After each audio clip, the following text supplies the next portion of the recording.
அன்பிற்கினிய காங்கேயம் புத்தக விழா அரங்கத்தில் நடைபெறக்கூடிய இந்த அறிவார்ந்த நிகழ்ச்சியில் நான் உரையாற்ற வேண்டும் என்பதற்காக இடையறாமல் தொடர்பு கொண்டு என்னை இங்கே வரவழைத்திருக்கின்ற நண்பர் மோகன்ராஜ் அவர்களே, நண்பர் சண்முகம் அவர்களே, நண்பர் செந்தில்குமார் அவர்களே, திருமதி அலமேல் அவர்களே, நண்பர் ரகுநாதன் அவர்களே,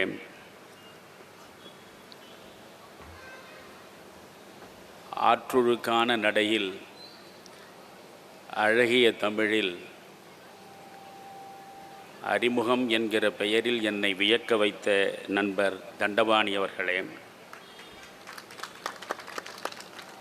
எனக்கு முன்னால் தேசநலன் சார்ந்து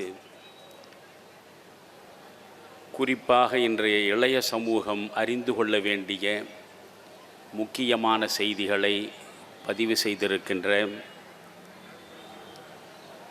additional commissioner of income tax அறிவார்ந்த நண்பர் தமிழ்ச்செல்வன் அவர்களே, குழுமியிருக்கின்ற மக்களே, உங்கள் அனைவரையும் நான் முதலில் வணங்கி மகிழ்கிறேன்.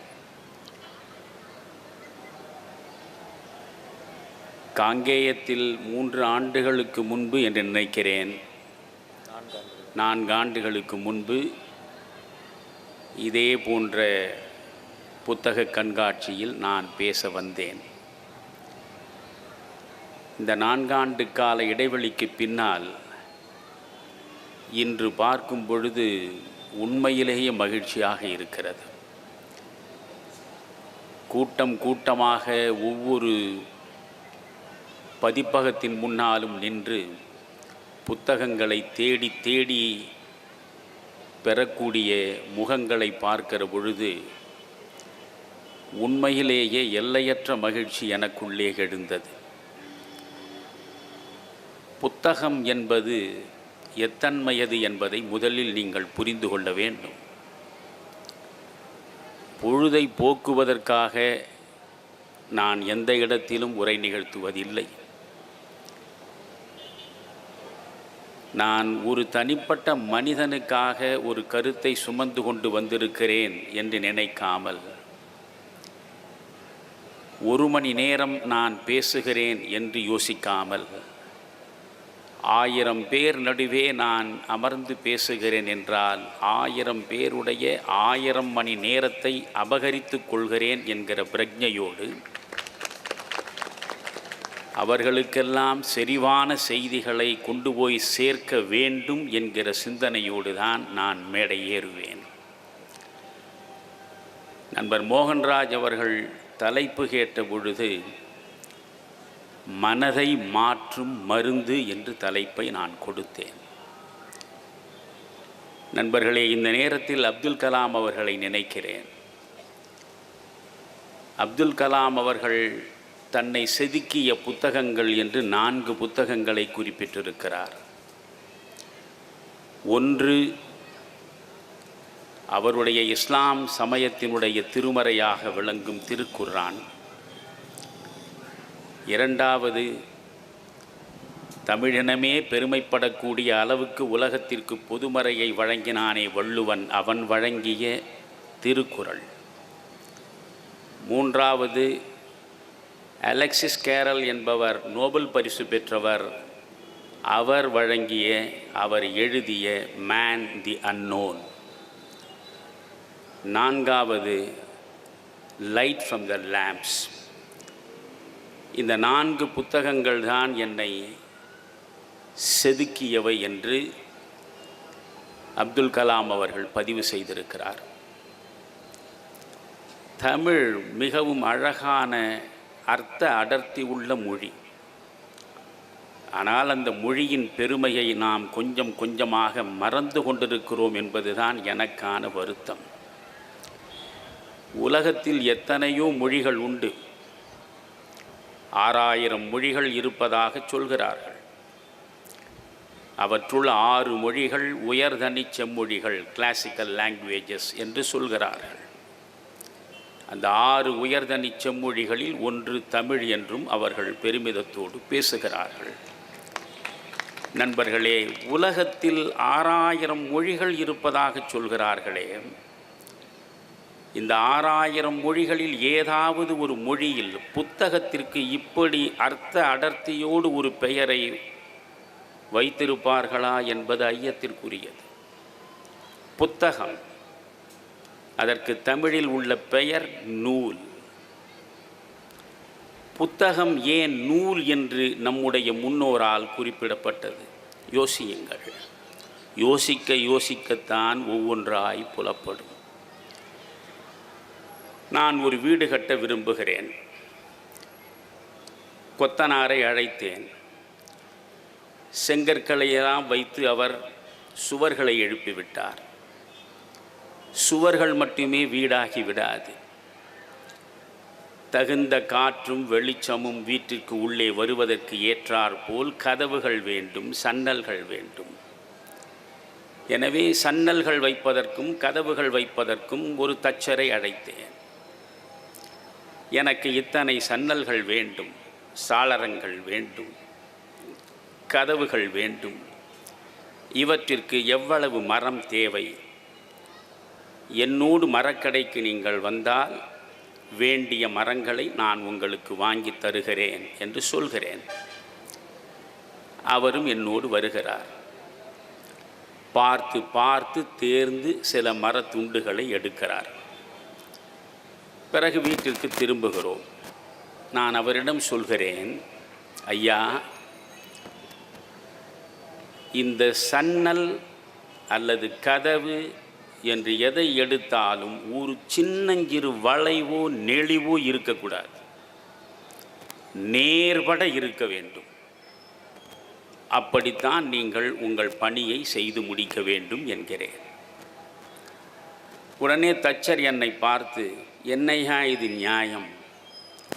கோணல் மாணலாக மரங்களை வாங்கி குவித்துவிட்டு ஒரு கோணலும் இல்லாமல் ஒரு நெளிவும் இல்லாமல் ஒரு கதவு வேண்டும், சன்னல் வேண்டும் என்று கேட்கிறீர்களே, இது சாத்தியப்படுமா என்று கேட்பதில்லை. அவ்வளவுதானே ஐயா. நீங்கள் விரும்புகிறார் போல சின்னஞ்சிறு நெளிவு கூட இல்லாமல் அழகாக நேர்பட உங்களுக்கு கதவுகளையும் சாளரங்களையும் நான் உருவாக்கி தருகிறேன் என்கிறார். நண்பர்களை, அவர் பயன்படுத்துகின்ற மரக்கட்டை அது நெளிந்தும் வளைந்தும் இருக்கிறது. அவர் தன்னுடைய உதவியாளரை அழைக்கிறார். நூற்கண்டின் ஒரு முனையை அவரிடம் கொடுக்கிறார். நீ அந்த பக்கத்தில் நூற்கண்டை பிடித்து கொண்டு நில் என்கிறார். இவர் இந்த பக்கம் நிற்கிறார். இந்த மரத்தின் ஒட்டினார் போல் அந்த நூலை வைத்துக் கொள்கிறார்கள். பிறகு அவர் உழைப்புளியை எடுக்கிறார். இந்த உழைப்புளியை எடுத்து எங்கெல்லாம் வளைந்தும் நெளிந்தும் இருக்கிறதோ அவற்றையெல்லாம் இவர் செதுக்கி செதுக்கி அற்புதமாக நேராக ஒரு மரத்தை உருவாக்குகிறார். நண்பர்களே, நூல் என்று தமிழில் ஏன் நம்முடைய முன்னோர்கள் பெயர் வைத்தார்கள் தெரியுமா? மரத்தின் கோணலை சரிப்படுத்துவது தச்சர் கையில் உள்ள நூல். நம் மனத்தின் கோணலை சரிப்படுத்துவதற்காகத்தான் நம் கையில் கொடுத்திருக்கக்கூடிய நூல். எனவே நூல் என்பது கோணலுற்ற குறுகிய மனப்பாங்கு பெற்ற, பிரிவினை பேசுகிற, பிணக்குகளை உருவாக்குகிற, பேதங்களை வளர்க்கிற, பிளவு சக்தியாக இருக்கிற, மனித மனங்களில் உள்ள பல்வேறு கோணல்களை எல்லாம் செதுக்கி செதுக்கி சீரமைத்து சிறந்த மனிதனாக மாற்றுவதற்கான வல்லமை பெற்றது புத்தகம். அதனால்தான் 5000 ஆண்டுகளுக்கு முன்பு, இன்றல்ல 2000 ஆண்டுகளுக்கு முன்பல்ல, 5000 ஆண்டுகளுக்கு முன்னால் எகிப்தை ஆண்ட மன்னன் பாரோ என்று சொல்வார்கள், ஆங்கிலத்தில் பாரோ மன்னன். வணக்கம். அந்த பாரோ மன்னன் ஒருவன் தன்னுடைய நூல் நிலையத்திற்கு ஒரு பெயர் வைத்தான். அதைத்தான் உங்களுக்கு நான் தலைப்பாக கொடுத்தேன். பாரோ நூல் நிலையத்திற்கு வைத்த பெயர் என்ன தெரியுமா? மன மருத்துவ நிலையம். மன மருத்துவ நிலையம். உடலுக்கு நாம் எத்தனையோ மருத்துவர்களை வைத்திருக்கிறோம். ஆனால் நம் மனதுக்கு ஒரு மருத்துவன் அவசியம் தேவை. அவனை நம் வீட்டிற்குள் கொண்டு வந்து சேர்க்க வேண்டும் என்கிற புரிதல் முதலில் உங்களுக்கு வந்து வாய்க்க வேண்டும். புத்தகம். நண்பர்களே, நான் 8ஆம் வகுப்பு படிக்கிறேன். இப்பொழுது எனக்கு 73 வயது முடிந்து விட்டது. 8ஆம் வகுப்பு என்றால் ஒரு 13 வயது என்று வைத்துக் கொள்ளுங்கள். என்னுடைய தந்தை ஒரு சந்நியாசியை போன்றவர். அறத்தின் பார்ப்பட்டுத்தான் அடியடியாக வைத்து வாழ்வை நடத்த வேண்டும் என்று வாழ்ந்து காட்டியவர். அவர் 6 பிள்ளைகளை பெற்றார். நான் தான் தலைமகன்.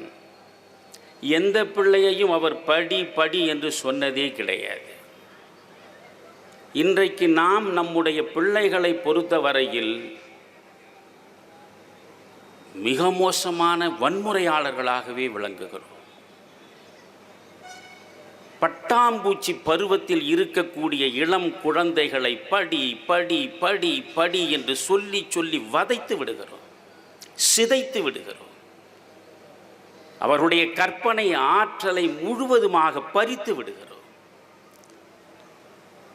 என்னுடைய தந்தை எந்த பிள்ளையையும் பார்த்து நீ படி என்று ஒருபோதும் சொன்னதில்லை. இப்பொழுதும் நினைத்து பார்க்கிறேன். அவர் சொல்லுவார், நீ நன்றாக படிப்பது என்பது எனக்கு முக்கியம் இல்லை. நீ நல்ல வேலைக்கு சென்று பெரிய அளவுக்கு சம்பாதிப்பாயா என்பது குறித்தும் எனக்கு நோக்கம் இல்லை. ஆனால் நீ ஒழுக்கம் நிறைந்தவனாக, நல்லவனாக இந்த உலகத்தில் பேரெடுக்க வேண்டும். முருகேசனுக்கு வாய்த்த பிள்ளைகள் அனைவரும் நல்ல பிள்ளைகள், அறம் தழுவிய பிள்ளைகள் என்று சொன்னால் போதுமடா எனக்கு என்பார். நண்பர்களே, போகிற போக்கில் பாவேந்தர் பாரதிதாசன் ஒரு வரி சொல்லுவான்,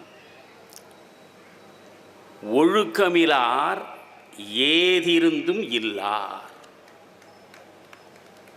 எனக்கு தோட்டம் இருக்கிறது, துறவு இருக்கிறது, மாட மாளிகை இருக்கிறது, கூட கோபுரம் இருக்கிறது, வைர வைடூரியங்கள் இருக்கின்றன, கணக்கற்ற சொத்து இருக்கிறது. சரி, ஒழுக்கம் இருக்கிறதா? ஒழுக்கமிலார் ஏதிருந்தும் இல்லார். அவனிடம் எது இருந்தாலும் ஒழுக்கம் இல்லை என்றால் அவன் மனிதனே இல்லை. அப்படி என்றால் ஒழுங்குள்ள மனிதனாக ஒருவனை மாற்றுவது எது? புத்தகம். அதனால்தான் அப்துல் கலாம் அழகாக சொன்னார், நல்ல புத்தகங்கள் நல்ல கனவுகளை வளர்க்கும். அன்பு கூர்ந்து யோசியுங்கள். நல்ல புத்தகங்கள் நல்ல கனவுகளை வளர்க்கும். நல்ல கனவுகள் நல்ல எண்ணங்களை வளர்க்கும். நல்ல எண்ணங்கள் நல்ல செயல்களை வளர்க்கும். நல்ல செயல்கள் நல்ல விளைவுகளை உனக்கு உருவாக்கும். உன் வாழ்வில் நல்ல விளைவுகள் தான் வந்து சேர வேண்டும் என்று விரும்புகிறாயா? நல்ல செயல்களை செய். நல்ல செயல்களை எப்பொழுது செய்ய முடியும்? நல்ல எண்ணங்கள் இருந்தால்தான் செய்ய முடியும். நல்ல எண்ணங்கள் எப்பொழுது வரும்? நல்ல கனவுகள் முகிழ்த்தால்தான் வரும். நல்ல கனவுகள் எப்பொழுது வரும்? நல்ல புத்தகங்கள் படித்தால்தான் வரும். புத்தகம் படிக்க வேண்டும். என்னுடைய தந்தை 2 வார இதழ்களை அப்பொழுது வாங்குவார். நான் சொல்வது ஏறக்குறைய 50 ஆண்டுகளுக்கு முன்பு. வாரந்தோறும் எங்கள் வீட்டில் வந்து சேருவது ஆனந்த விகடன், கல்கி. காலையில் தினமணி, மாலையில் அப்பொழுது வந்து கொண்டிருந்த தொழிலாளர்களே சேர்ந்து நடத்திய நவமணி. இவற்றை தவறாமல் வாசிப்பார். என்னுடைய தாய் மழைக்கு கூட பள்ளியின் பக்கம் ஒதுங்காதவர். பட்டம்மாள் என்று பெயரை எழுதக்கூட அவருக்கு தெரியாது. நான் 8ஆம் வகுப்பு படிக்கிறேன். ஒரு பக்கத்தில் பாடப்புத்தகங்களோடு நான் அமர்ந்திருக்கிறேன். அந்த பக்கத்தில் அமர்ந்து என்னுடைய தந்தை என்னுடைய தாய்க்கு வாரந்தோறும் வருகிற குறிஞ்சி மலர் தொடரை அவர் படித்து காட்டிக் கொண்டிருந்தார். அப்படி என்ன அதில் இருக்கிறது என்று எனக்கு ஒரு ஆர்வம் ஏற்பட்டது. 8ஆம் வகுப்பில் அந்த குறிஞ்சி மலரை அவர் வாசிக்க நானும் தொடர்ந்து வாசிக்க தொடங்கினேன். அவர் மிகச்சிறப்பாக வந்த தொடர் கதைகளை எல்லாம் ஒன்றாக எடுத்து அவரே பைண்ட் செய்து வைத்த புத்தகங்கள் இன்றும் என்னுடைய நூலகத்தில் அப்படியே இருக்கின்றன. நண்பர்களே, இன்று தமிழருவி மணியனாக நான் இருக்கிறேன். 53 ஆண்டுகளுக்கு மேல் பொது வாழ்வில் இருந்திருக்கிறேன். எந்த கரையும் எந்த களங்கமும் என் மீது படிந்து விடாதபடி நான் வாழ்ந்து கொண்டிருக்கிறேன். இது ஒன்றும் தற்புகழ்ச்சி அல்ல. தன்னுடைய ஆற்றல் உணரார் இடையில் தன்னை புகழ்தலும் தகும் என்று நன்னூல் பேசுகிறது. இப்படி கரையற்ற, குறையற்ற, களங்கமற்ற, பணத்தின் மீது பற்றற்ற ஒரு வாழ்வு எனக்கு வாய்த்தது என்றால் 8ஆம் வகுப்பில் நான் படித்த அந்த குறிஞ்சி மலர் என்கிற ஒரே ஒரு தொடர் கதை நாவல் தான். சத்தியம் செய்து சொல்கிறேன், கிடைத்தால் வாங்கி படியுங்கள். நான் தொழுது தொழுது படிக்கக்கூடிய படைப்பாளி நா பார்த்தசாரதி, தீபம் நாப்பா. அந்த குறிஞ்சி மலரை படித்தேன். அதில் வரக்கூடிய அரவிந்தனாகவே வாழ வேண்டும் என்று எனக்குள்ளே நேர்ந்து கொண்டேன். பிறகு அவர் கல்கியில் எழுதிய பொன்விலங்கை படித்தேன். அந்த பொன்விலங்கில் வரக்கூடிய சத்தியமூர்த்தியாகவே நாம் வாழ்ந்து காட்ட வேண்டும் என்று எனக்குள் கனவு உருவெடுத்தது. அதற்கு பிறகு காமராஜரே விரும்பி படித்த நாப்பாவினுடைய ஆத்மாவின் ராகங்கள், சின்னஞ்சிறு புத்தகம்தான், அதை படித்தேன்.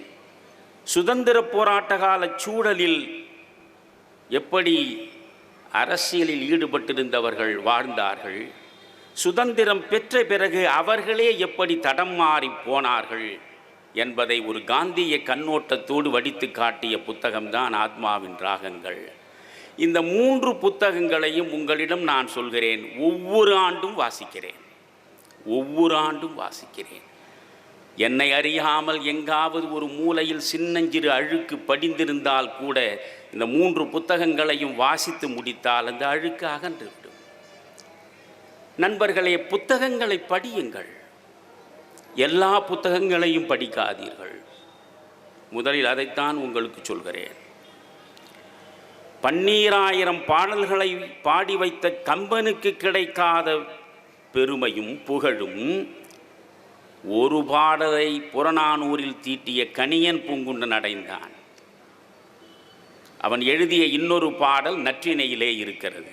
ஆக அவன் எழுதியதாக நாம் பார்ப்பது 2 பாடல் தான்.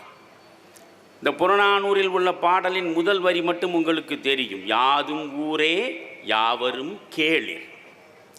2வது வரி, தீதும் நன்றும் பிறர் தர வாரா. அதைவிட தத்துவம் உலகத்தில் எதுவும் கிடையாது. பிளாட்டோ தொடங்கி என் வாழ்காலத்தில் நான் பார்த்த ஜே.கே. வரையில், ஜே. கிருஷ்ணமூர்த்தி வரையில் எத்தனையோ தத்துவ மேதைகளின் புத்தகங்களை தேடி தேடி நான் படித்திருக்கிறேன். ஆனால் இந்த ஒரு வரியில் அத்தனை உளவியலும் வந்து அமர்ந்திருப்பதை நான் பார்த்து வியந்திருக்கிறேன். தீதும் நன்றும் பிறர் தர வாரா. எனக்கான நன்மையும் எனக்கான தீமையும் இன்னொருவனால் வருவதே கிடையாது. எனக்கான நன்மை என்னால், எனக்கான தீமை என்னால். அதனால்தான் இதை உள்வாங்கிக் கொண்ட திருமூலன் பின்னாலே வருகிற பொழுது பாடுகிறான், தானே தனக்கு நண்பனும் பகைவனும். எனக்கு நண்பன் யார்? நான் தான். எனக்கு பகைவன் யார்? நான் தான். அப்படியென்றால் என் உள்ளே இருக்கக்கூடிய மனம் என்னை எப்படி நடத்துகிறது என்பதை பொறுத்துதான் தீமையும் நன்மையும். ஆனால் உங்களுக்கு நான் அதை திருத்தி சொல்கிறேன். தீதும் நன்றும் புத்தகம் தரும். புத்தகம் தரும். நீங்கள் நல்ல புத்தகங்களை படித்தால் நல்ல சிந்தனை வளரும். மலிவான மிக மோசமான எண்ணங்களை உருவாக்கக்கூடிய கீழ்த்தரமான புத்தகங்களை வாசித்தால் உங்களை நீங்களே சீரழித்துக் கொள்வீர்கள். நல்ல புத்தகங்களை படிக்க வேண்டும். நண்பர்களே, புத்தகங்கள் ஒரு மனிதனை மகாத்மா ஆக்கும். சாதாரண மோகன்தாஸ் கரம்சந்த் காந்தியை மகாத்மாவாக மாற்றியது எது? புத்தகம்தானே. தென்னாப்பிரிக்காவில் வழக்கறிஞராக போய் சேர்ந்த போது அவர் வெறும் மோகன்தாஸ் கரம்சந்த் காந்தி தான். ஆனால் அவருக்கு வாய்த்த ஒரு வெள்ளைக்கார நண்பர் போலக் என்பவர் ஜோஹன்னஸ்பர்க்கிலிருந்து டர்பன் வரையில் ரயிலில் 24 மணி நேரம் நீங்கள் பயணம் செய்ய வேண்டி இருக்கும். இந்த 24 மணி நேரம் நீங்கள் செய்யக்கூடிய பயணம் பயனுள்ளதாக அமைய வேண்டும் என்பதற்காக இந்த புத்தகத்தை உங்களிடம் வாசிக்க கொண்டு வந்திருக்கிறேன் என்று கொடுத்தார். அந்த புத்தகம்தான் ரஸ்கின் எழுதிய அன்டு திஸ் லாஸ்ட், கடையனுக்கும் கடைத்தேற்றம் என்ற அன்டு திஸ் லாஸ்ட். காந்தி சொல்கிறார், இந்த புத்தகத்தை வாசிப்பதற்கு முன்பு சமூக நேயம் என்றால் எனக்கு தெரியாது. சத்தியம் சார்ந்த வாழ்வையும் சமூக நேயத்தையும் சக மனிதர்கள் மீது அன்பு செலுத்த வேண்டிய அவசியத்தையும் எனக்குள்ளே கொண்டு வந்து சேர்த்த அரிய புத்தகம் இந்த அன்டு திஸ் லாஸ்ட் என்கிறார். அதனால் இந்த புத்தகத்தை அனைவரும் படிக்க வேண்டும் என்று விரும்புகிறார். தன்னுடைய தாய்மொழியாகிய குஜராத்தியில் சர்வோதயம் என்கிற தலைப்பில் அதை புத்தகமாக அவரே எழுதுகிறார். ஆங்கிலம் அறிந்த மகாத்மா காந்தி ஆங்கிலத்தில் அந்த புத்தகத்தை இந்தியாவுக்கு கொண்டு வர விரும்பவில்லை. தன்னுடைய தாய்மொழி குஜராத்தியிலே தான் அந்த புத்தகத்தை எழுதுகிறார். காந்தி தன்னுடைய சுய சரிதத்தை எழுதியிருக்கிறாரே, படிக்காமலேயே பல பேர் சொல்லுவார்கள், காந்தியினுடைய முழு வாழ்க்கையையும் நீங்கள் அறிந்து கொள்ள வேண்டும் என்றால் சத்திய சோதனையை படியுங்கள் என்று. சத்திய சோதனையில் காந்தியின் முழு வாழ்க்கையும் கிடையாது. பிறப்பு தொட்டு 1921 ஒத்துழையாமை இயக்கம் வரைதான் அந்த புத்தகத்தில் இருக்கும். பாரிஸ்டர் பட்டம் பெற்ற காந்தி லட்சக்கணக்கான மக்களிடம் ஆங்கிலத்தில் பேசினால் அத்துணை பேரும் அப்படியே அவரிடம் சென்று சேருகிறார் போன்ற வல்லமையை பெற்ற மனிதன். ஆனால் அவர் ஆங்கிலத்தில் அதை எழுதவில்லை. தன் சுயசரிதையை அவர் குஜராத்தியிலே தான் எழுதினார், தன் தாய்மொழியிலே தான் எழுதினார். ரவீந்திரநாத் டாகூர் கீதாஞ்சலியின் மூலம் உலக புகழை பெற்ற நோபல் பரிசு பெற்ற கவிஞர், வங்கத்தில் உருவெடுத்த மகத்தான கவிஞர். அந்த Rabindranath Tagore the vision of India என்று ஒரு புத்தகம் எழுதியிருக்கிறார். த விஷன் ஆஃப் இந்தியா என்கிற புத்தகத்தில் ஒரு இடத்தில் அவர் சொல்கிறார், எனக்கு தெரிந்த வரையில் தாய்மொழியை புறக்கணித்துவிட்டு தாய்மொழியில் இருக்கக்கூடிய அற்புதமான இலக்கியங்களை எல்லாம் தள்ளிவிட்டு அந்நிய மொழிகளிடம் அதிகமான ஈடுபாடு காட்டுகின்ற ஒரே இனம் தமிழ் இனம் என்று அவர் எழுதியிருக்கிறார். நம் தாய்மொழியின் மீது நமக்கு பெருமை இல்லை. நான் உலகம் முழுவதும் சென்றிருக்கிறேன். உலகத்தில் எந்த நாட்டிலும் அவனவன் மொழியிலே தான் பேசுவான். ஆனால் நம்முடைய தமிழன் எங்கே சென்றாலும் ஆங்கிலத்தில் பேசினால்தான் அறிவாளி என்று நினைக்கிறான். பெற்றோரே பிள்ளைகளை அப்படித்தானே வளர்க்க முயல்கிறார்கள். தமிழில் பேசாதே, தமிழில் பேசினால் உனக்கு எதிர்காலமே கிடையாது. ஆங்கிலத்தில் பேசு, அதுவும் நுனிநாக்கில் பேசு. ஆங்கிலம் உலக மொழி, அதில் இரண்டு கருத்துக்கு இடமில்லை. ஆனால் உன் தாய்மொழி எது? 700 கோடி மக்கள் உலகத்தில் இருக்கிறார்கள் என்றால் இந்த 700 கோடி மக்களில் நீ யார்? உனக்கான அடையாளம் எது? உனக்கான முகவரி எது? யோசிக்க வேண்டாமா? நண்பர்களே, இந்த 700 கோடி மக்களில் எனக்கான அடையாளம் என்னுடைய முகமும் முகவரியுமாக இருக்கிற என் தமிழும் என் தமிழ் இனமும் தான். தமிழ்தான் என்னுடைய முகம், தமிழ் இனம்தான் எனக்கான முகவரி. இந்த முகத்தையும் முகவரியையும் இழந்து முண்டங்களாக நாம் மாற வேண்டுமா? யோசித்து பாருங்கள். சொல்ல வேண்டியதை மட்டும்தான் என்னால் சொல்ல முடியும். நண்பர்களே, புத்தகம் இருக்கிறதே, ஒரு புத்தகத்தை புதிதாக நீங்கள் வாங்கினால் ஒரு புதிய நண்பனை பெற்றதாக நினையுங்கள். சரி, படித்த புத்தகத்தையே மறுபடியும் படிப்பதாக இருந்தால் பழகிய நண்பனை நெடுநாள் பிரிவுக்கு பிறகு மீண்டும் சந்தித்ததாக நினையுங்கள். புத்தகத்தை வருடி கொடுக்கும் பொழுதே உங்களுக்குள் ஒரு பரவசம் வரும். நான் அதை அனுபவித்திருக்கிறேன். எனவே புத்தகம் என்பது உங்களை மாற்றும். உங்களை மட்டுமல்ல, உலகத்தையே மாற்றும். நீங்கள் அறிவார்ந்த பெருமக்களாக அமைதியாக கேட்பதாக இருந்தால் நான் சில கனமான செய்திகளை உங்களிடம் பகிர்ந்து கொள்ள விரும்புகிறேன். மேடையில் அமர்ந்து 4 நகைச்சுவை துணுக்கு தோரணங்களை தொங்கவிட்டு விழா எலும்பு நோக சிரிக்கச் செய்வதன் மூலம் எந்த பயனும் கிடையாது. எந்த பயனும் கிடையாது. தெக்கார்டே என்பவன் சொல்கிறான், ரொம்ப சிந்திக்க வேண்டிய இடம். I think, therefore I am. அதை படித்து விட்டு நான் புத்தகத்தை மூடிவிட்டேன். I think, therefore I am. நான் சிந்திக்கிறேன். ஓ, அதனால் தான் நான் மனிதனாக இருக்கிறேன். சிந்தனை மரித்து போவது எப்பொழுது தெரியுமா? மரணம் வருகிற கடைசி நொடி வரையில் சிந்தனை இருக்க வேண்டும். காரல் மார்க்ஸ் இறந்த பொழுது அவனுடைய உற்ற தோழன் ஏங்கல்ஸ் பேசுகிறான். அவன் என்ன சொன்னான் தெரியுமா? இப்பொழுதுதான் முதலாக இந்த மார்க்ஸ் தன்னுடைய சிந்தனையை நிறுத்திவிட்டான் என்றான். சிந்தனை நின்று போனால் மனிதன் மரித்து போகிறான் என்றுதான் பொருள். எனவே நம் சிந்தனையை தூண்டுவது இந்த புத்தகம்தான். விழிப்புணர்வை தூண்டுவது புத்தகம்தான். உலகையே புரட்டி போடுவதும் புத்தகம்தான். புத்தகத்தினால் நல்ல பாதிப்பையும் தர முடியும், மோசமான பாதிப்பையும் தர முடியும் என்பதற்கு உங்களுக்கு சில உலக புகழ்பெற்ற புத்தகங்களை சான்றாக சொல்கிறேன். நண்பர்களே, 15ஆம் நூற்றாண்டில் ஐரோப்பாவையே அதிரச் செய்த ஒரு புத்தகம் பிரின்ஸ் என்கிற புத்தகம். அந்த புத்தகத்தை எழுதியவன் மாக்கியவல்லி. நீங்கள் உலக வரலாற்றில் மிக முக்கியமான புத்தகங்களை பட்டியலிட்டு படிக்க வேண்டும். அவற்றோடு நம் இந்திய தேசத்தை இணைக்க வேண்டும். எவற்றில் நாம் சரியாக இல்லை என்று சிந்திக்க வேண்டும். சரியல்லாதவற்றை பழைய வரலாறுகளை படித்ததன் மூலம் பெற்ற அனுபவத்தின் மூலம் சரிப்படுத்த வேண்டும். இந்த பிரின்ஸ் என்கிற புத்தகத்தை பற்றி சொன்னேன். இந்த புத்தகத்தை எழுதியவன் மாக்கியவல்லி. அவன் வாழ்ந்த காலத்தில் இத்தாலி 5 துண்டுகளாக கடந்தது.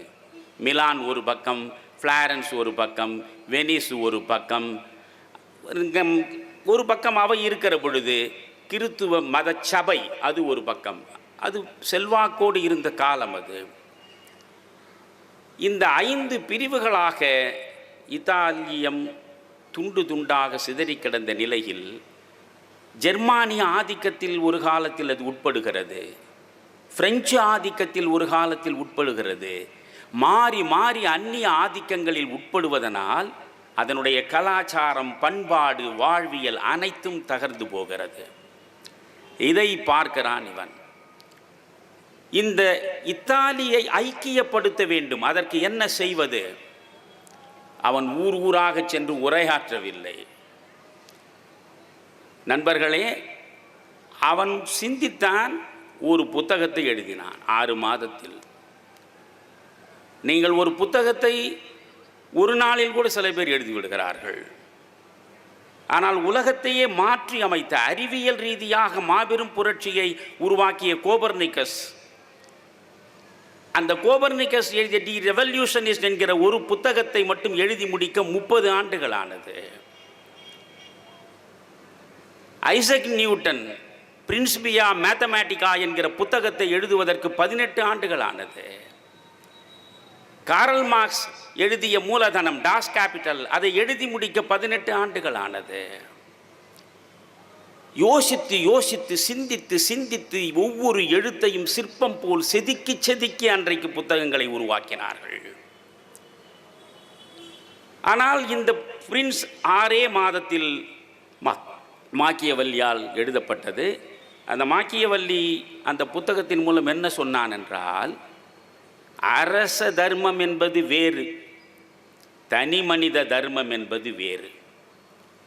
கொலை, பொய், அவதூறு, வஞ்சனை, திருட்டு என்று எவையெல்லாம் தனி மனித தர்மத்தில் அநீதியாக பார்க்கப்படுகிறதோ அவை அனைத்தும் அரச தர்மத்தில் நியாயப்படுத்தப்படும் என்று சொல்வதுதான் அந்த பிரின்ஸ் புத்தகத்தினுடைய அடிநாதம். நீங்கள் திருக்குறளை படித்தால் எந்த இடத்திலும் அறத்திற்கு மாறாக சிந்தித்து செயலாற்றி எதையும் பெறக்கூடாது. ஈன்றாள் பசிகாண்பாள் ஆயினும் செய்யற்க சான்றோர் பழிக்கும் வினை. பெற்ற தாயே பசியோடு இருக்கிறாள் என்றாலும் கூட வழி தவறி அவளுக்கு உணவை தேடி கொண்டு வராதே என்று சொல்லுகிற வள்ளுவத்தின்படி வாழக்கூடிய மண் இது. நீங்கள் மகாபாரதத்தை நீங்கள் படித்தால், மகாபாரதத்தில் பீஷ்மர் பாண்டவர்களுக்கு அறிவுரைகளை வழங்குவார். நான் பல நேரங்களில் சொல்லுவேன், மகாபாரதத்தை படிப்பவர்கள் மறவாமல் சாந்தி பருவத்தை படியுங்கள். இந்த சாந்தி பருவத்தில் ஒரு அங்குலம் கூட கதை நகராது. ஆனால் சாந்தி பருவத்தை படிக்க படிக்க எவ்வளவு நீங்கள் குறைத்து மதிப்பிட்டாலும் 3500 ஆண்டுகளுக்கு முன்னாலே உருவானது தான் மகாபாரதம். 3500 ஆண்டுகளுக்கு முன்னாலே நம்முடைய முன்னோர்கள் எப்படியெல்லாம் சிந்தித்திருக்கிறார்கள் என்பதை நீங்கள் மகாபாரதத்தின் இந்த சாந்தி பருவத்தை படிக்கிற பொழுது புரியும். பீஷ்மன் அரச கட்டிலில் அமர்வதற்கு முன்னால் அம்பு படுக்கையில் மரணத்தை தழுவிய நிலையில் படுத்து கிடக்கிற அவன் தருமனுக்கு அறிவுரை வழங்குகிற இடம்தான் இந்த சபா பருவம், சாந்தி பருவம். அந்த சாந்தி பருவத்தில் ஒரு இடத்தில் பீஷ்மன் சொல்கிறான், அரசனாக இருப்பவன் ஆபத்து தர்மம் என்பதை கடைபிடிக்க வேண்டும். அவனுடைய உயிருக்கு தீங்கு வரக்கூடிய நிலையில் ஏதாவது நடந்தால் அதற்கு வழியல்லாத வழியில் கூட நீ உன் உயிரை காப்பாற்றிக் கொள்ளலாம். ஆபத்து தர்மம். ஆனால் அந்த ஆபத்து தர்மத்தை தமிழ் இனம் ஏற்றுக்கொள்வது கிடையாது. வள்ளுவன் ஒருபோதும் ஏற்கவில்லை. தமிழ்நாட்டில் வந்த எந்த அறம் சார்ந்த இலக்கியமும் அனுமதிக்கவில்லை. இந்த ஆபத்து தர்மம் தான் அந்த பிரின்ஸ் என்கிற புத்தகத்தின் அடிநாதம். அதை பற்றி முழுமையாக சொல்வதென்றால் ஒரு புத்தகத்தை மட்டுமே 3 மணி நேரம் நான் பேச வேண்டி இருக்கும். ஆனால் அந்த புத்தகத்தின் மூலம் அவன் சாதித்தான். இந்த இத்தாலியை ஒன்றுபடுத்த வேண்டும் என்றால் ஒரு மகா புருஷன் அவசியப்படுகிறான். ஒரு சூப்பர் மேன், ஒரு மகா புருஷன் தலைமை ஏற்றால் நிச்சயம் இந்த இத்தாலியை ஒன்றுபடுத்த முடியும். அந்த மகா புருஷன் என்னென்ன செய்ய வேண்டும் அதையெல்லாம் அவன் பட்டியலிட்டிருக்கிறான். அவற்றையெல்லாம் விளக்கமாக உங்களுக்கு சொல்ல முடியாது. பிரின்ஸ் தமிழிலே கூட வந்திருக்கலாம். முடிந்தால் வாங்கி படித்து பாருங்கள். அதில் நாம் எவை அதிர்ந்து போவோம், எவையெல்லாம் அறத்திற்கு புறம்பானவையோ அவை அனைத்தையும் ஒரு அரசன் செய்து ஆட்சியை தன்னகப்படுத்த வேண்டும் என்பான். அவன் ஒரு இடத்தில் சொல்கிறான், அந்த பிரின்ஸ் புத்தகத்தில், ஒவ்வொரு மனிதனையும் நீங்கள் தனித்தனியாக ஆராய்ந்து பார்த்தால் அவர்களிடம் இருக்கக்கூடியது 2 பண்புகள் தான் என்கிறான். இந்த 2 பண்புகள் என்ன தெரியுமா? ஒன்று சுயநலம், இன்னொன்று பேராசை. சுயநலம் இல்லாத மனிதனே கிடையாது, பேராசை கொள்ளாத மனிதனே கிடையாது. எனவே சுயநலத்தையும் பேராசையையும் பெற்றிருக்கக்கூடிய இந்த மனித சமூகத்தில் நீ அறத்தோடு சென்று மாற்றங்களை நிகழ்த்த முடியாது. அவன் இன்னொன்றும் சொல்லுவான், இவற்றையெல்லாம் நீங்கள் சிந்தித்து பார்க்க வேண்டும். ஒரு அரசன் ஆட்சி பீடத்தில் இருக்கிறானா, அவனுடைய குடிமக்களுக்கு நன்மை செய்ய வேண்டும் என்றால் முதலில் செய்து விடாதே. முடிந்த வரையில் தீமைகளை வேக வேகமாக செய். வேக வேகமாக நீ நினைக்கக்கூடிய அத்தனை தீமைகளையும் செய்து முடி. பிறகு மெல்ல கொஞ்சம் கொஞ்சமாக அவர்களுக்கு நன்மையை செய்யப்பார். அப்பொழுதுதான் அந்த மக்கள் உன் பின்னாலே நிற்பார்கள் என்று சொல்லுவான். அதற்கு அவன் சொல்கிறான், மக்கள் இருக்கிறார்களே அவர்கள் நீள யோசிப்பவர்கள் இல்லை, அன்றன்றைய தேவைகள் தான் அவர்களுக்கு முக்கியம். அன்றன்றைய தேவைகளை மட்டுமே நினைத்து பார்க்கக்கூடிய இந்த மக்களை ஒரு ஆட்சியாளனால் எளிதில் ஏமாற்ற முடியும். ஏமாறுவதற்கென்றே இருப்பவர்கள் மக்கள் என்கிறான் அந்த புத்தகத்தில். மக்களில் அரசன் எப்படி அவர்களை கையாள வேண்டும் சொல்கிறான். அன்பு ததும்ப பேசு, அன்பு ததும்ப பேசு, ரத்தம் சிந்துகிறார் போல் செயற்படு என்கிறான். பேச்சில் அன்பை காட்டு, ஆனால் செயலில் ரத்தம் வர வழி. இப்படியெல்லாம் பேசுகிற புத்தகம் அது. ஆனால் அந்த புத்தகம் ஐரோப்பாவினுடைய அரசியலையே மாற்றியது. இங்கிலாந்திலே இருந்த ஆலிவர் கிராம்வெல் அந்த புத்தகத்தை தான் வேதமாக எடுத்து வைத்துக் கொண்டான். ஜெர்மனியை ஒன்றுபடுத்த வேண்டும் என்று நினைத்த ஜெர்மானிய இரும்பு மனிதன் பிஸ்மார்க், அவன் கையில் அந்த புத்தகம்தான் இருந்தது.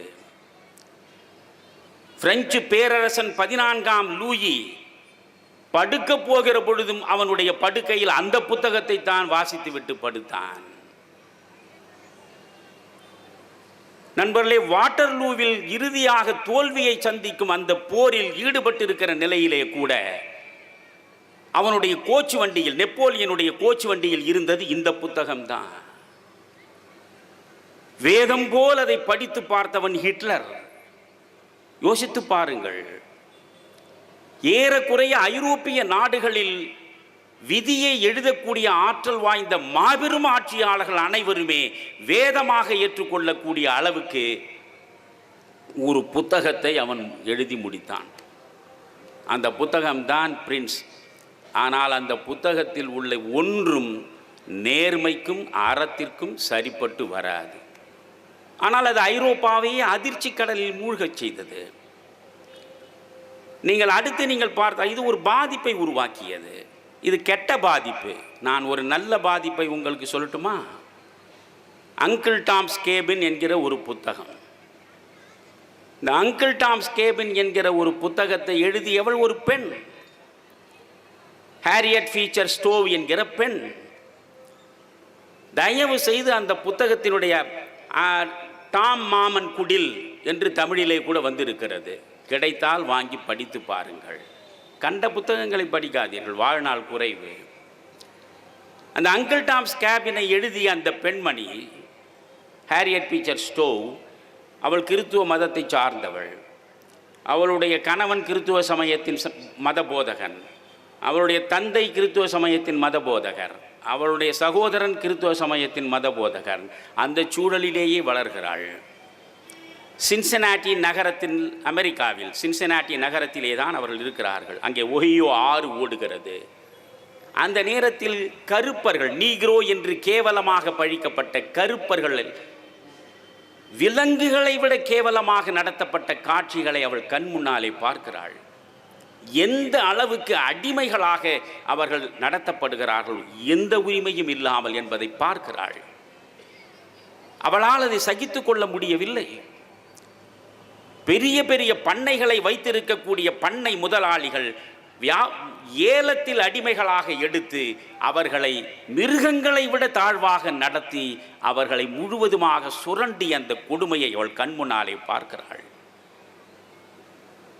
அவளுடைய கணவனின் சகோதரன் மனைவி, அவள் இவளுக்கு ஒரு கடிதம் எழுதுகிறாள். இவ்வளவு கொடுமைகள் நடக்கின்றனவே, இதை பற்றி நீ ஏதாவது ஒரு புத்தகம் எழுதக்கூடாதா என்று அவள் எழுதத் தொடங்குகிறாள். அவள் நேரில் கண்ட காட்சி, அவள் பார்த்த பண்ணைகள், அவற்றை மையமாக வைத்து ஷெல்ஃபி பண்ணை என்று ஒரு கற்பனையில் ஒரு பண்ணையை உருவாக்கி அங்கே நடக்கக்கூடிய கொடுமைகளை எழுதுகிறாள். உண்மையில் சொல்கிறேன் நண்பர்களே, படித்தால் உங்கள் இருதயத்தில் ரத்தம் கசியும். அவ்வளவு அற்புதமான புத்தகம். அந்த புத்தகத்தில் உள்ள அங்கிள் டாம்ஸ் கேபின் கதை முழுவதையும் சொல்ல எனக்கு ஆசைதான், ஆனால் அதுக்கு நேரம் இல்லை. அந்த அங்கிள் டாம்ஸ் கேபின் வருகிற பொழுது நேஷனல் ஈரா என்கிற ஒரு அதிகமாக விற்காத ஒரு பத்திரிகையில் தான் அவள் வாரந்தோறும் எழுதினாள். ஒரு ஆண்டு எழுதினாள். பிறகு அதை புத்தகமாக்க தயாரான நிலையில் எந்த பதிப்பகத்திலும் அதை போட்டால் லாபம் வரும் என்று சிந்திக்கவில்லை. ரொம்ப முயற்சிக்கு பிறகு ஒரு பதிப்பகம் அதை புத்தகமாக போட்டான். போட்ட பொழுது அவன் என்ன சொன்னான், இது லாபத்தை தராது, நட்டத்தை தான் தரும், எந்த நட்டம் வந்தாலும் அதில் பாதியை நீங்கள் ஏற்றுக்கொள்வீர்களா என்று கேட்டான். சரி என்று ஒப்புக்கொண்டாள். ஆனால் நண்பர்களே, முதலில் 5000 புத்தகங்கள் அச்சிடப்பட்டன. வெளிவந்த முதல் நாளிலேயே 3000 புத்தகங்கள் விற்றுவிட்டன. அதனுடைய அட்டைப்படத்தில் அந்த கருப்பனை போட்டிருந்தாள். 2 நாளில் 5000 புத்தகங்கள் விற்றுவிட்டன. நண்பர்களே, லட்சக்கணக்கில் புத்தகங்கள் விற்று கொண்டே இருக்கின்றன. 8 அச்சகங்களில் தொடர்ந்து இரவும் பகலும் அச்சிட்ட வண்ணமே இருந்தார்கள். 3 காகித ஆலைகள் இரவும் பகலுமாக காகிதத்தை உற்பத்தி செய்து தந்து கொண்டே இருந்தன. 5 லட்சத்திற்கும் மேற்பட்ட புத்தகங்கள் வேக வேகமாக விற்பனையாகி ஐரோப்பா முழுவதையுமே அதிரச் செய்தது. அமெரிக்காவில் மிகப்பெரிய போர், உள்நாட்டு போர் உருவெடுத்ததற்கு காரணம் அடிமை எதிர்ப்பை நீங்கள் அதிலிருந்து அமெரிக்கா விலகி வர வேண்டும் என்பதற்காக அந்த பெண் எழுதிய புத்தகம்தான் அமெரிக்காவில் காலம் காலமாக அடிமைகளை விட கொடுமையை அனுபவித்த மனிதர்களை மனிதர்களாக மாற்றுவதற்கு அடித்தளத்தை அமைத்து கொடுத்தது ஒரு புத்தகம்தான், அங்கிள் டாம்ஸ் கேபின். அதை எழுதியவள் ஒரு பெண். இவள் எழுதிய புத்தகத்தின் பாதிப்பினாலேதான் அப்ரஹாம் லிங்கனே அமெரிக்காவின் குடியரசுத் தலைவராக வந்து உட்கார்ந்தார் என்று சொல்வார்கள். அமெரிக்க வெள்ளை மாளிகையில் இந்த பெண்ணை வரவழைத்து அந்த ஹாரியட் பீச்சர் ஸ்டோவ் உள்ளே நுழைகிறாள். வெள்ளை மாளிகையில் அப்ரஹாம் லிங்கன் வரவேற்கிறார். எப்படி தெரியுமா? அமெரிக்காவில் மிகப்பெரிய உள்நாட்டு போர் நடந்தது. தென் அமெரிக்கா முழுவதுமே அடிமைகளை வைத்திருந்தவர்கள், ஒரு நாளும் அடிமைகளுக்கு விடுதலை தர விரும்பாதவர்கள். வட அமெரிக்காவில் இருந்தவர்கள் ஓரளவு அவர்களும் மனிதர்கள்தான் என்று நினைத்தவர்கள். எனவே இந்த அடிமை தலையிலிருந்து விடுபட வேண்டும் என்பதற்காக நடந்தது தென் அமெரிக்காவுக்கும் வட அமெரிக்காவுக்கும் 4 ஆண்டுகள் போர். லட்சக்கணக்கான மக்கள் விழுந்தார்கள். அதற்கு பிறகுதான் கருப்பர்கள் வெள்ளையருக்கு சமமாக வரக்கூடிய சூழல் உருவெடுத்தது. அந்த நிலையில் அப்ரஹாம் லிங்கன் வந்து உட்கார்ந்தார். அவர் இந்த பெண்ணை வரவேற்கிற போது சொல்கிறார், மாபெரும் உள்நாட்டு போரை நடத்துவதற்கு காரணமான சின்னஞ்சிறு அருமை மகளே வா என்று அழைத்தார். அடிமைகளாக இருந்து இரத்த கண்ணீரை விட்ட கருப்பர்களுக்கு விடிவை தேடி தந்தது ஒரு பெண் எழுதிய புத்தகம்தான். ஒரு பெண் எழுதிய புத்தகம். இங்கிலாந்துக்கு உட்பட்டு காலனிகளில் ஒன்றாக இருந்ததுதான் அமெரிக்கா. ஆனால் இங்கிலாந்தின் பிடியிலே இருந்து விடுபட்டு அமெரிக்க ஐக்கிய நாடுகள் என்று இன்றைக்கு இருக்கிறதே, உலகத்தின் மாபெரும் வல்லரசாக, இப்படி ஒரு சூழலை வடித்தெடுத்து கொடுத்ததே தாமஸ் பெயின் என்பவன் எழுதிய ஒரு சின்னஞ்சிறு புத்தகம்தான். வால்டேர், பிரெஞ்சு புரட்சி உருவாவதற்கு காரணமான வால்டேர் ஒரு இடத்தில் சொல்லுவான், பெரும் கிளர்ச்சிகளை உருவாக்குவதற்கு பெரிய பெரிய புத்தகங்கள் தேவையில்லை, சின்னஞ்சிறு புத்தகங்களால் தான் பெரிய மக்கள் கிளர்ச்சி உருவாகும் என்றானே. அதற்கு சாட்சி இந்த தாமஸ் பெயின் எழுதிய காமன் சென்ஸ் என்கிற புத்தகம். நண்பர் தமிழ்ச்செல்வன் கூட பகுத்தறிவை வளர்த்து கொள்ளுங்கள் என்றாரே, காமன் சென்ஸ், பகுத்தறிவு. இந்த காமன் சென்ஸ் என்கிற புத்தகத்தை எழுதினான். புத்தகம் என்ன தெரியுமா? 47 பக்கம்தான். ஒரு புத்தகம் 2 ஷில்லிங், 2 ஷில்லிங் விலை மதிப்பு, 47 பக்கம் புத்தகம். புத்தகம் அச்சிட்டு வெளிவந்தது. உடனடியாக 1,20,000 புத்தகங்கள் விற்பனையானது. வேக வேகமாக, வரலாற்று ஆசிரியர் சொல்கிறார்கள், மின்னலை விட மிக வேகமாக மனிதர்களின் உள்ள கிளர்ச்சியை உருவாக்கிய புத்தகம் இந்த காமன் சென்ஸுக்கு ஈடு இணையே கிடையாது என்கிறார்கள். அவன் என்ன எழுதினான் தெரியுமா? தாமஸ் பெயின், எங்கோ இருக்கக்கூடிய இங்கிலாந்து அமெரிக்காவை ஆள்வதா? கேட்டால் இங்கிலாந்து என் தாயகம் என்று பொய்யை சொல்லாதீர்கள். இங்கிலாந்திலே இருந்து அமெரிக்காவுக்கு வந்திருக்கக்கூடிய மக்கள் இங்கு இருக்கக்கூடிய மொத்த மக்கள் தொகையில் 1/3 பங்குக்கும் குறைவுதான். ஐரோப்பாவின் பல நாடுகளில் சுதந்திரத்தை தேடி, சமய உரிமையை தேடி, சமத்துவத்தை தேடி நடைபெற்ற புரட்சிகளில் இருந்து வந்தவர்கள் இங்கே நிறைந்து கிடக்கிறார்கள். எனவே இங்கிலாந்து உங்கள் தாய்நாடு இல்லை. இங்கிலாந்துக்கு அடிமையாக அமெரிக்கா இருக்க வேண்டியதில்லை. அதற்கு அவன் எழுதுகிறான், காட்டு விலங்குகள் கூட தங்கள் குட்டிகளை உண்டு பசியாறுவது கிடையாது. காட்டு மிராண்டி கூட மனிதனை உண்டு தன் வயிறை வளர்ப்பது கிடையாது. ஆனால் குட்டி தீவாக இருக்கிற இங்கிலாந்து அமெரிக்காவின் வளம் அனைத்தையும் சுரண்டி கொழுக்கிறது. ஒரு சின்னஞ்சிறிய கிரகம், அது உபகிரகம். ஒரு பெரிய கிரகத்திற்கு கீழே இருப்பது உபகிரகம். உபகிரகம் சிறியதாக இருக்கும், சேட்டலைட் என்கிறோம். கிரகம் பிளானட், பிளானட் பெரியது. பிளானட்டுக்கு கீழே இருப்பது உபகிரகம், சேட்டலைட். ஒரு சேட்டலைட் பிளானட்டை ஆள்வது என்பது இயற்கைக்கு சரியா? அவன் கேட்கிறான். அதில் சின்னஞ்சிறிய இங்கிலாந்து அமெரிக்க கண்டத்தையே தன் கையின் கீழ் வைத்திருக்கிறது என்றால், ஒரு சின்னஞ்சிறிய உபகிரகம் ஒரு கிரகத்தையே உள்வாங்கி இருப்பதற்கு ஈடு இல்லையா? வெளியே வாருங்கள், சுதந்திரத்தை நாடுங்கள், போர்க்கொடி தூக்குங்கள். நண்பர்களே, இந்த தாமஸ் பெயின் எழுதிய புத்தகம், இதற்கு முன்பு வரை அமெரிக்க விடுதலை போரை முன்னின்று நடத்தியவர்கள் 3 பெரும் மனிதர்கள். ஜார்ஜ் வாஷிங்டன் ஒருவன், பெஞ்சமின் பிராங்க்லின் இன்னொருவர், தாமஸ் ஜெபர்சன் ஒருவன். பெரும் பேராண்மை மிக்கவர்கள். ஆனால் இந்த 3 பேருமே முதலில் இங்கிலாந்து நம்முடைய தாய்நாடு, அதற்கு எதிராக கிளர்ச்சி செய்வதா என்று தயங்கியவர்கள்தான்.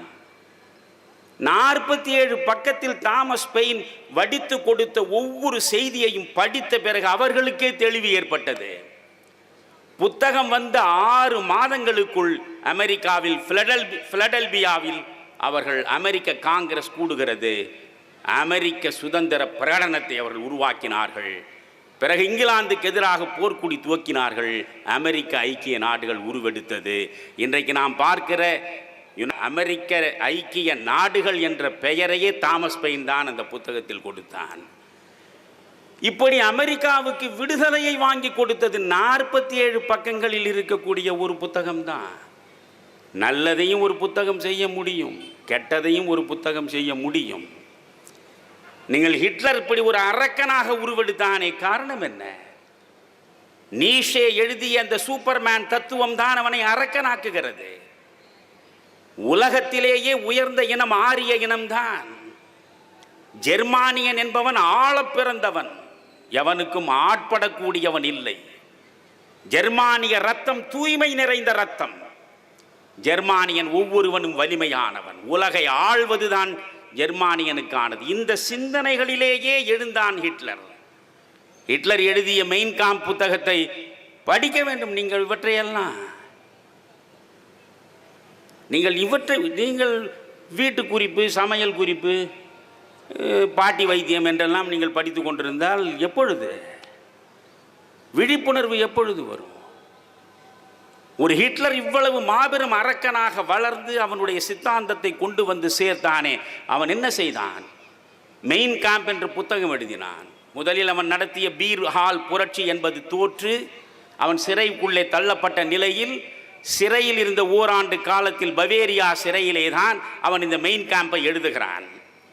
அந்த மெயின் காம்பை நீங்கள் படித்து பார்க்க வேண்டும். ஹிட்லர் என்று நினைத்தால் உலகையே தன் காலின் கீழ் கட்டி புரட்டி போடுவதற்கு எப்படி இவனால் முடிந்தது என்று நீங்கள் யோசிக்கலாம்.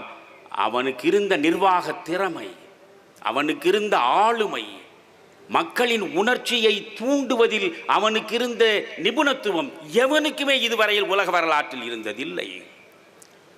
ஹிட்லர் மிகச்சிறந்த பேச்சாளன். ஹிட்லர் மெயின் காம்பிலேயே தெளிவாக சொல்கிறான், மனிதர்களின் பகுத்தறிவுக்கு நீ எப்பொழுதும் உணவு போடாதே, அவனுடைய உணர்வை தூண்டு என்கிறான். பல பகைவர்களுக்கு எதிராக போராடாதே, ஒரே ஒருவனை பகைவனாக்கு. அந்த ஒருவனுக்கு எதிராக ஒட்டுமொத்த மக்களையும் ஒன்று திரட்டு. அதில் சிக்கியவர்கள் தான் யூதர்கள். யூத இனத்தை அழிப்பதை மட்டுமே அவன் மக்களிடம் கொண்டு போய் சேர்த்து அதையே திரும்ப திரும்ப சொல்லி சொல்லி அவன் மாற்றியதையெல்லாம் பேச பேச நண்பர்களே, ஒரு புத்தகத்தை ஒரு நாளில் 1 மணி நேரம் பேசுவது என்று நான் வைத்திருந்தால் சரியாக இருந்திருக்கும். ஆனால் இந்த புத்தகங்களை நான் உங்களுக்கு அறிமுகப்படுத்துகிறேன். எப்படிப்பட்ட ஹிட்லர்? அவன் சொல்கிறான், நீ பிரச்சாரம் செய். பிரச்சாரத்தை எப்பொழுது செய்ய வேண்டும் தெரியுமா? மக்களிடம். அவன் எவ்வளவு நுணுக்கமானவன் என்பதை இந்த ஒன்றில் புரிந்து கொள்ளுங்கள். மக்களிடம் போய் பிரச்சாரம் செய்ய வேண்டும். எப்படி செய்ய வேண்டும் தெரியுமா? மறந்தும் காலையில் போய் மக்களிடம் பேசாதே. காலையில் அவன் புத்துணர்ச்சியோடு இருப்பான், தெளிவாக இருப்பான், சிந்தனை வேலை செய்கிற நேரம் அது. அப்பொழுது எவனையும் பார்த்து பேசாதே. மங்கலான மாலை வெளிச்சத்தில் சோர்ந்து உழைத்து அயர்ந்து கிடக்கக்கூடிய மனிதர்களுக்கு நடுவே போய் நில். உணர்ச்சியை தூண்டுகிறார் போல் பேசு.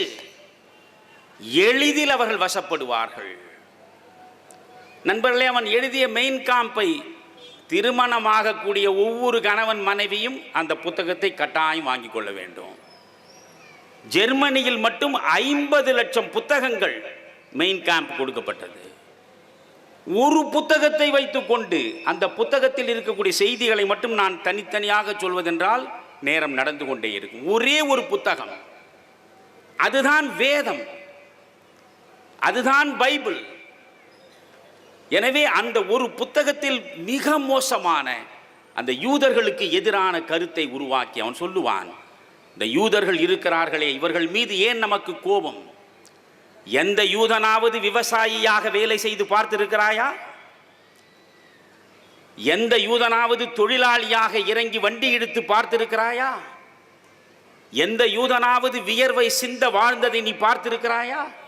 ஒரு யூதனையும் பார்க்க முடியாது. 2000 ஆண்டுகளுக்கு மேல் சொந்த நாடே இல்லாத இந்த யூத மக்கள் உலகையே தங்கள் சொந்த நாடாக மாற்றிவிட்டார்கள். எந்த நாட்டில் நீங்கள் போனாலும் வங்கிகள் முழுவதும் யூதர்கள் கையிலே தான். அச்சு ஊடகங்களிலே இருந்த அனைத்து ஊடகங்களும் யூதர்களிடம்தான். கடனை கொடுத்து கடனாளியாக மாற்றி அடிமைப்படுத்தி விடுவான். பணத்தை வைத்தே ஆட்சியாளர்களை வசப்படுத்தி விடுவான். நண்பர்களே, இன்றும் நீங்கள் பாருங்கள், அமெரிக்காவின் மிக முக்கியமான ஊடகங்கள் யூதர்கள் கையிலே தான். அமெரிக்காவின் மிகப்பெரிய வங்கிகள் யூதர்கள் கையிலே தான். அமெரிக்காவிலே இருக்கக்கூடிய மிக முக்கியமான விஞ்ஞானிகள் யூதர்கள் தான். அறிவில் சிறந்தவர்கள் அவர்கள். தங்கள் அறிவை வைத்துக் கொண்டு உடல் உழைப்பு இல்லாமலேயே அடுத்தவர்களை வசப்படுத்தியவர்கள் அவர்கள். இதை சொல்லி சொல்லி தூண்டுகிறான் ஹிட்லர். நீ உழைக்கிறாய், நீ வியர்வை சிந்துகிறாய், நீ வண்டி இழுக்கிறாய், நீ மூட்டை தூக்குகிறாய், நீ வயலிலே இறங்குகிறாய். ஒரு யூதன் அப்படி இறங்குகிறானா? உன் வாழ்வை சுரண்டியவனை இங்கே வைத்திருக்கலாமா? முதலில் வெளியேற்று. அந்த புத்தகம் முழுவதுமே அவன் என்ன சொல்கிறான்? ஜெர்மானிய இனம்தான் உயர்ந்த இனம். அந்த இனத்தில் தூய்மையான இரத்தத்தை மாசுபடுத்தி விடக்கூடாது. இப்படி சொல்லி சொல்லி ஒரு புத்தகத்தின் மூலமாக உலகத்தில் முதல் உலகப் போர் நடக்கிற போதில் ஒரு அதிசயம் என்ன தெரியுமா? அவன் ஜெர்மானியனே கிடையாது. அவன் பிறந்தது ஆஸ்திரியாவில். வரலாற்றில் 2 அதிசயங்கள் உண்டு நண்பர்களே. பிரெஞ்சு புரட்சிக்கு பிறகு பிரெஞ்சினுடைய மாபெரும் பேரரசனாக உருவெடுத்த நெப்போலியன் அவன் பிரான்சிலேயே பிறக்கவில்லை. அவன் மத்திய தரைக்கடலில் இருக்கிற கார்சிகா தீவிலே பிறந்தவன்.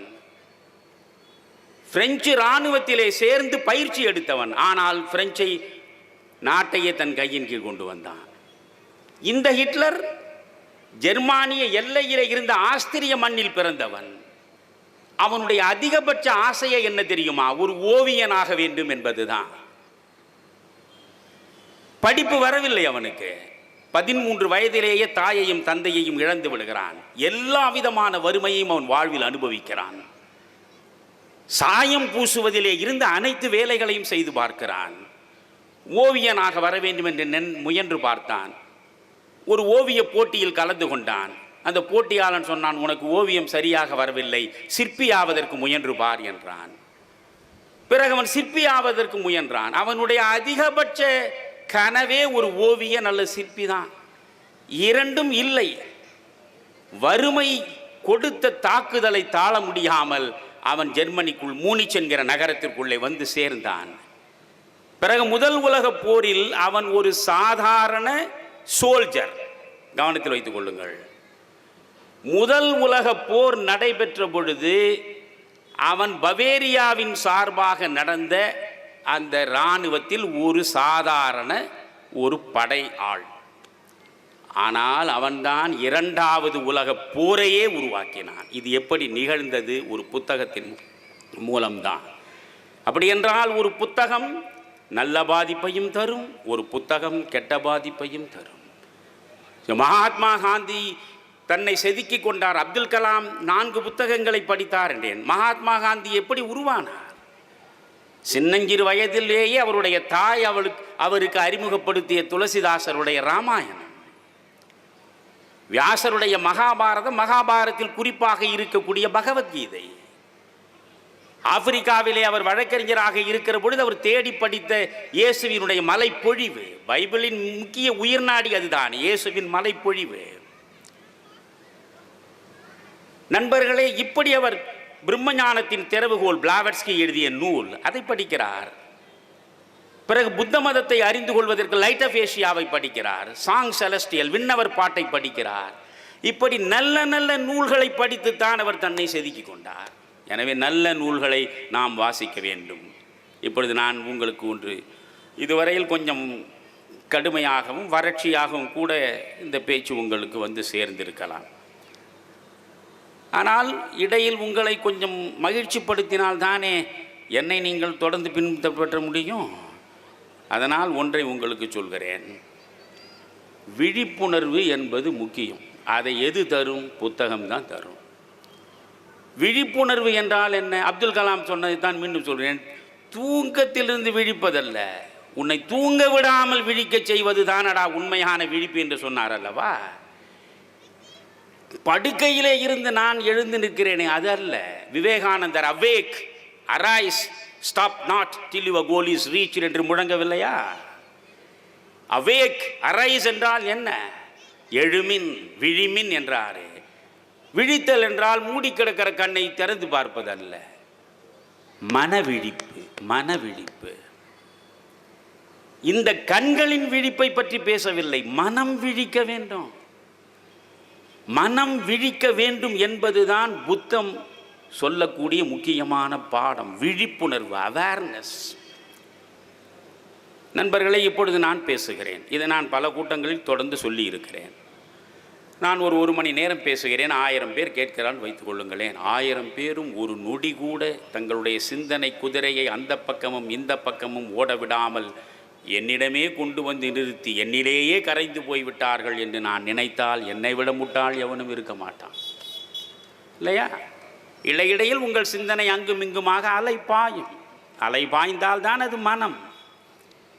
ஆனால் புத்தன் ஒரு உத்தியை கையாண்டான். உலகத்தில் இந்த உத்தியை கையாண்ட முதல் மனிதன் புத்தன் தான். புத்தன் எந்த இடத்திலும் தன் சீடர்களை கூட்டி வைத்து பேசிக்கொண்டே இருக்க மாட்டான், கேள்விகளை கேட்டுக்கொண்டே இருப்பான். அவனிடம் இருந்து இரவலாக பெற்றதுதான் சாக்ரட்டிஸ் பேசிய கேள்விகள், அவன் தொடுத்த கேள்விகள். அதை சாக்ரட்டிக் மெத்தட் என்று சொல்கிறோம். கேள்வியை முதலில் கொண்டு வந்து சேர்க்க வேண்டும். ஏன், எப்படி கேட்க வேண்டும். எனவே சிந்தனையை தூண்ட வேண்டும் என்றால் கேள்வி வர வேண்டும். புத்தன் இடையிடையே கேள்வி கேட்பான். ஒரு நாள் புத்தன் இது போன்ற ஒரு உயர்ந்த மேடையில் வந்து உட்காருகிறான். எதிரே சீடர்கள் அனைவரும் இருக்கிறார்கள். வழக்கமாக புத்தன் கைவீசி கொண்டு வந்து உட்காருவான், வந்து பேசுவான். அன்று பார்த்தால் புத்தனுடைய கையில் ஒரு கைக்குட்டை இருந்தது. சீடர்களே வியப்பாக பார்த்தார்கள். இந்த கைக்குட்டையோடு வந்தான். கைக்குட்டையோடு வந்த புத்தனையே பார்த்து கொண்டிருக்கிறார்கள் சீடர்கள். உடனே புத்தன் அவர்கள் பார்க்கும்போது இந்த கைக்குட்டையை 3 முடிச்சுகள் போட்டான். 3 முடிச்சுகளை போட்டான். அதையும் சீடர்கள் பார்த்து கொண்டிருந்தார்கள். இப்பொழுது புத்தன் சீடர்களை பார்த்து கேட்கிறான், நான் கொண்டு வந்த கைக்குட்டைக்கும் இந்த 3 முடிச்சுகளை போட்ட கைக்குட்டைக்கும் ஏதாவது வேறுபாடு இருக்கிறதா சொல்லுங்கள் என்றான். அந்த சீடர்களிலேயே சிறப்பான சீடன் சாரிபுத்தன். அவன் எழுந்தான். நான் சொல்கிறேன், சொல். முதலில் இருந்த நிலை கைக்குட்டை, அடுத்த இருந்த நிலை கைக்குட்டை, இரண்டுக்கும் என்ன வேற்றுமை? சாரிபுத்தன் சொன்னான், முதலில் நீங்கள் கொண்டு வந்தீர்களே அந்த கைக்குட்டை இயல்பாக இருந்தது. முடிச்சுகளை நீங்கள் போட்டீர்களே, இதற்கு பிறகு அந்த கைக்குட்டை தன் சொந்த இயல்பை இழந்து விட்டது என்றான். சரியாக சொன்னாய் சாரிபுத்தா, இந்த இயல்பை இழந்து விட்டது என்கிறாயே, இழந்துவிட்ட இயல்பை இந்த கைக்குட்டை மீண்டும் பெற முடியுமா என்றான் புத்தன். நிச்சயம் பெற முடியும். எப்படி பெற முடியும் சொல்? முடிச்சுகளை போடுகிற பொழுதே எப்படி போடுகிறோம் என்ற விழிப்புணர்வோடு நாம் போட்டால் அந்த முடிச்சுகளை மிக எளிதாக நாம் அவிழ்த்து பழைய இயல்பு நிலைக்கு கொண்டு வந்துவிட முடியும் என்றான். புத்தன் சொன்னான், இதுதான் முக்கியம். எந்த ஒன்று மனித வாழ்வில் நிகழ்ந்தாலும் அந்த நிகழ்வை விழிப்புணர்வோடு நீ பார். இது எப்படி நிகழ்கிறது? இது எப்படி என்னை பாதிக்கிறது? இது எந்த விளைவை எனக்கு உருவாக்குகிறது? அந்த விழிப்புணர்வோடு தான் பார்க்க வேண்டும். அந்த விழிப்புணர்வு என்பது இயல்பாக வராது. நல்ல புத்தகங்களை வாசிக்க வாசிக்கத்தான் உள்ளுக்குள்ளேயே அந்த விழிப்புணர்வு அற்புதமாக சுடர்விட்டு பரவும். அது மிக முக்கியம். சரி, இப்பொழுது என் மனது இருக்கிறது. என் மனதில் நல்ல எண்ணங்களும் இருக்கின்றன, கெட்ட எண்ணங்களும் இருக்கின்றன. வெறும் நல்ல எண்ணங்கள் மட்டும்தான் இருக்க வேண்டும், ஒரு கெட்ட எண்ணமும் இருக்கக்கூடாது என்று தான் நானும் முயன்று பார்க்கிறேன். முடியவில்லையே என்று நீங்கள் சொல்வதாக நான் வைத்துக்கொள்கிறேன். ஏனென்றால் நல்லதும் கெட்டதும் கலந்தவன் தானே மனிதன். 100 விழுக்காடு நல்லது மட்டுமே நிரம்பி ஆண்டவனே மண்ணில் வந்து கூட அப்படி வாழவில்லை. மண்ணுக்கு வந்து விட்டால் 100 விழுக்காடு நல்லவனாக ராமனே இல்லை. ராமனுக்குள் ராவணன் இருந்தான், ராவணனுக்குள் ராமனும் இருந்தான். இதையெல்லாம் விளக்குவதென்றால் நான் நாத்திகன் இல்லை. ராமனுக்குள் ராவணன் இருந்தானா? ஐயோ, அநியாயமாக பேசுகிறானே என்று நினைக்காதீர்கள். நீங்கள் யோசியுங்கள். ஓராண்டு இலங்கையில் அசோகவனத்தில் தனிமை தவம் இருக்கிறாள் சீதை, இல்லையா? அவளை சுற்றி அரக்கிகள் அமர்ந்திருக்கிறார்கள். அந்த சீதையை இவன் ராவணனை வீழ்த்திய பிறகு கொண்டு வர சொன்னான். வந்தவளை இவன் என்ன செய்தான்? அக்னி பிரவேசம் செய் என்கிறான். உன்னுடைய கற்பை மற்றவர்கள் அறிந்து கொள்வதற்காக அக்னி பிரவேசம் செய் என்கிறான். நான் கேட்கிறேன், அவளாவது அசோகவனத்தில் அரக்கியர் நடுவே உட்கார்ந்து கொண்டிருந்தாள். நீ சுதந்திர மனிதனாகத்தானே காடு முழுவதும் சுற்றி கொண்டிருந்தாய். நீ இந்த ஓராண்டில் சுத்தமாக இருந்தாய் என்பதை நிரூபிப்பதற்கு நீயும் வா என்னோடு தீயில் இறங்குவதற்கு என்று சீதை சொல்லி இருக்கலாம் அல்லவா? சீதை சொல்லவில்லை. ஏன் சொல்லவில்லை? எழுதியவன் ஆண். ராமாயணத்தை எழுதியவன் யார்? ஆண். ராமாயணத்தையே ஒரு பெண் எழுதியிருந்தால் என்ன செய்வாள்? வா மகனே, என்னுடைய கற்பை பரிசோதிக்க வேண்டும் என்கிறாய் அல்லவா? ஒரு இடத்தில் இருந்த என்னுடைய கற்பையை நீ பரிசோதிப்பதென்றால் கட்டற்ற காற்றை போல் சுதந்திரமாக வெளியே உலவிய நீ கற்புடையவனாக இருந்தாயா? நான் அறிய வேண்டும், என்னோடு சேர்ந்து இறங்கு என்று சொல்வது போல் எழுதியிருக்க முடியும் இல்லையா? எழுதலை. திருதராஷ்டிரன் கண்ணற்றவன், பார்வையற்றவன். திருதராஷ்டிரன் அரசன். அவனுக்கு காந்தாரியை திருமணம் செய்து வைத்தார்கள். காந்தாரியிடம் சொன்னார், உன்னுடைய கரம் பற்றக்கூடிய திருதராஷ்டிரனுக்கு பார்வை கிடையாது என்று.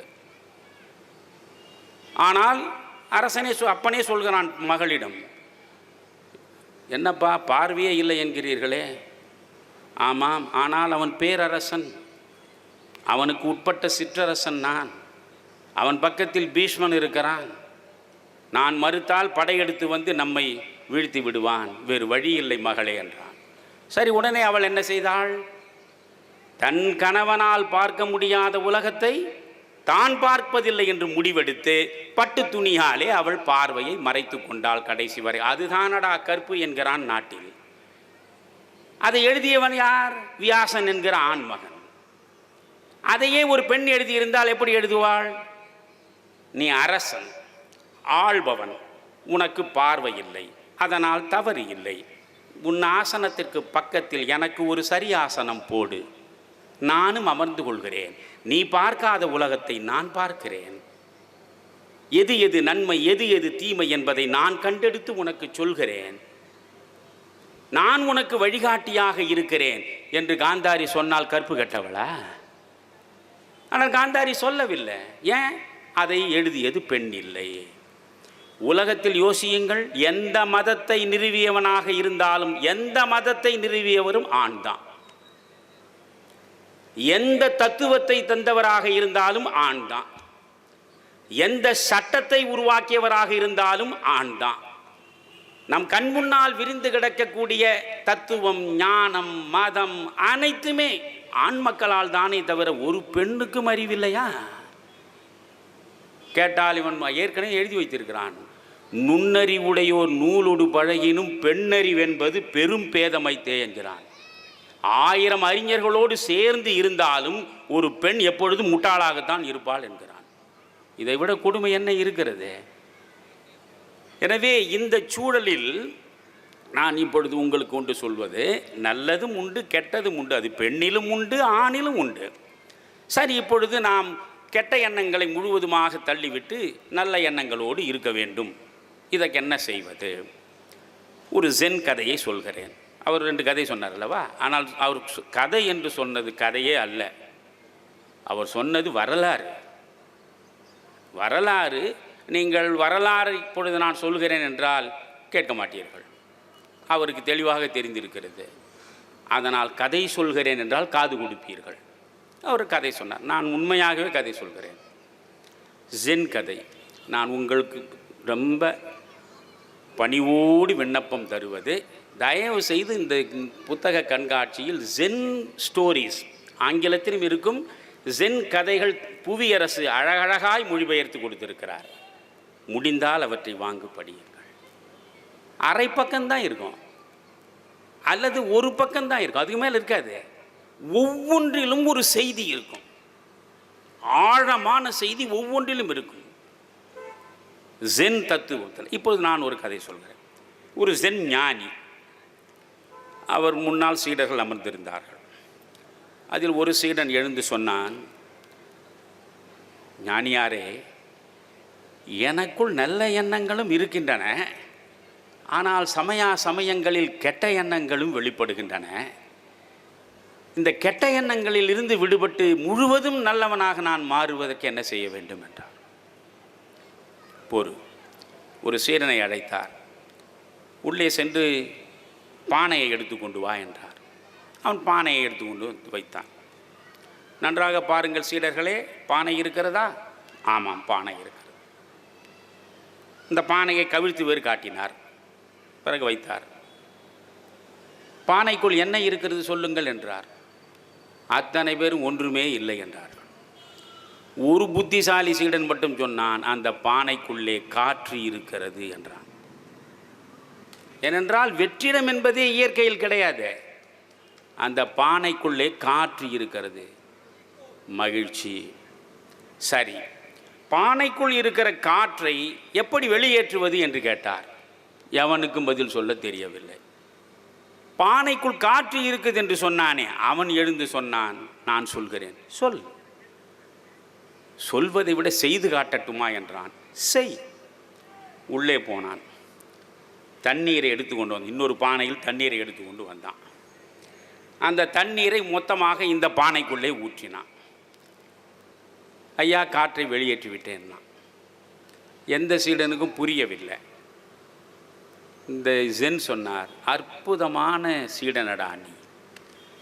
முதலில் இந்த பானையில் ஒன்றுமில்லை என்று நீங்கள் நினைத்தீர்கள். அதற்குள்ளே வெற்றிடம் என்பது எதுவும் இயற்கையில் கிடையாது. அதனால் காற்று இருக்கிறது என்று அவன் தெளிவாக சொன்னான். உள்ளே இருக்கிற காற்றை எப்படி வெளித்தள்ளுவது? தண்ணீரை அந்த பானைக்குள் ஊற்ற ஊற்ற ஊற்ற உள்ளிருக்கிற காற்று தானாகவே வெளியே சென்று விடும். அதுபோல் உன் மனதில் படிந்து கிடக்கக்கூடிய கெட்ட எண்ணங்களை வெளியேற்ற வேண்டுமா? நல்ல எண்ணங்களை முழுவதுமாக கொண்டு வந்து கொட்டிக்கொண்டே இரு. நல்ல எண்ணங்கள் கூடும், கெட்ட எண்ணங்கள் ஓடும். கெட்ட எண்ணங்கள் ஓடுவதற்கும் நல்ல எண்ணங்கள் கூடுவதற்கும் நல்ல புத்தகங்களை படியுங்கள். நன்றி, வணக்கம்.